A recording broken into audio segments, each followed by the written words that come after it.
Hello everyone, this is Dr. Vibhuti Sharma from SD College of Management Studies. Today we'll be giving you a brief introduction on the topic Indian Contract Act. The act was made in the year 1872. Basically, the primary question that comes to us is, before going to Indian Contract Act, what is law? Law क्या होता है?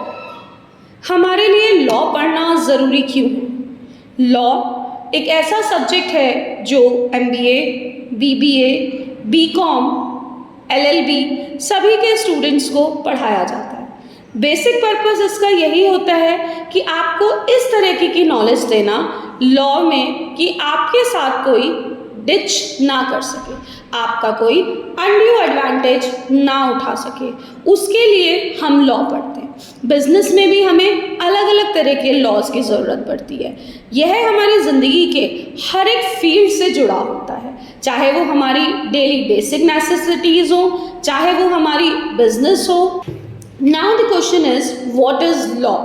Law means set of rules. Then it may be defined as rule of conduct recognized and enforced by the state of control and regulate the conduct of the people to protect the property and the contractual rights with a view to securing justice, peaceful living and social security.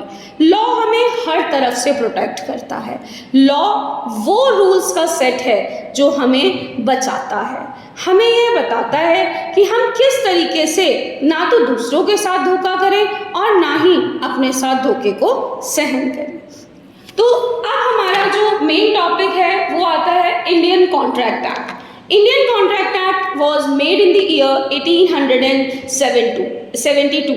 It came into force on the very first day of September of the same month. It is applicable to whole of India except the state of Jammu and Kashmir. What is contract?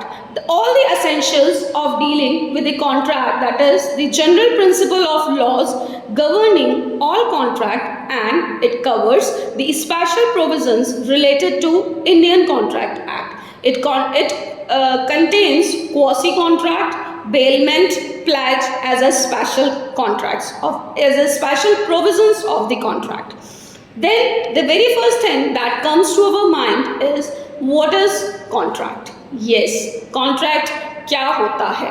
क्या अगर एक x party ने Y से कहा कि चलो हम दोनों, आप हमारे घर खाने पे आ जाना, वाई ने कहा ठीक है मैं आपके घर खाने पे आ जाऊंगा, लेकिन किसी रीज़न की वजह से अगर वाई एक्स के घर खाने पे नहीं आ पाया, तो क्या एक्स के पास वो राइट्स हैं कि वो उसको स्यू कर सके? क्योंकि दोनों ने रजामंदी तो दी है, एक्स ने एक कंसेंट मांगी है और वाई ने वो कंसेंट दी है, तो फिर लेकिन यह कहा जाता है कि इसके अंदर कॉन्ट्रैक्चुअल राइट्स आने चाहिए, किसी का एक लॉस होना चाहिए, तो नहीं, ये कॉन्ट्रैक्ट नहीं हुआ।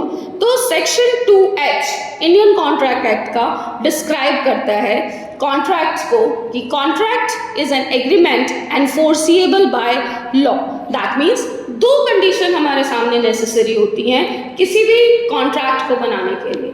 सबसे पहली condition, there must be an agreement, and second it should be enforceable by law.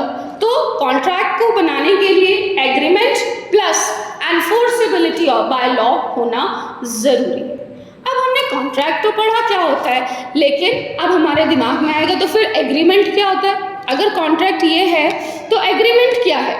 Same act का इंडियन कॉन्ट्रैक्ट एक्ट 1872 ही एग्रीमेंट को भी डिफाइन करता है, और सेक्शन 2 सबसेक्शन ई में इसको डिफाइन किया गया है. Every promise and every set of promises forming consideration for each other is an agreement. That means वो प्रॉमिस या वो प्रोमिसेस, सेट ऑफ प्रोमिसेस जो एक दूसरे के लिए बंधन क्रिएट करते हो, forming consideration for each other is an agreement, उसे हम एग्रीमेंट बोलकर चलते हैं. अब एक और टर्म आई, एग्रीमेंट में प्रॉमिस होता है. तो प्रॉमिस क्या होता है? Section 2 subsection B of Indian Contract Act explain promise as a proposal once accepted becomes a promise. That means कि agreement के लिए offer प्लस ऑफर का एक्सेप्टेंस होना जरूरी है। अगर हमने किसी से पूछा क्या तुम ये फोन खरीदोगे और उस बंदे ने आपको कोई भी रेस्पॉन्स नहीं दिया, तो ये आपका एग्रीमेंट नहीं होता, क्योंकि एग्रीमेंट होने के लिए आपके ऑफर के साथ साथ उसका एक्सेप्टेंस भी होना जरूरी है। तो हम क्या बोल के चलते हैं? Promise is a proposal once accepted, जब वो एक्सेप्ट हो जाता है।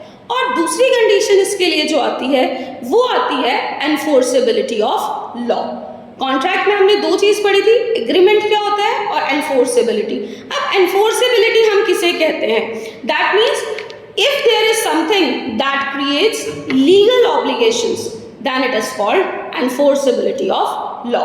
Hence contract is equal to agreement plus enforceability by law. Thank you.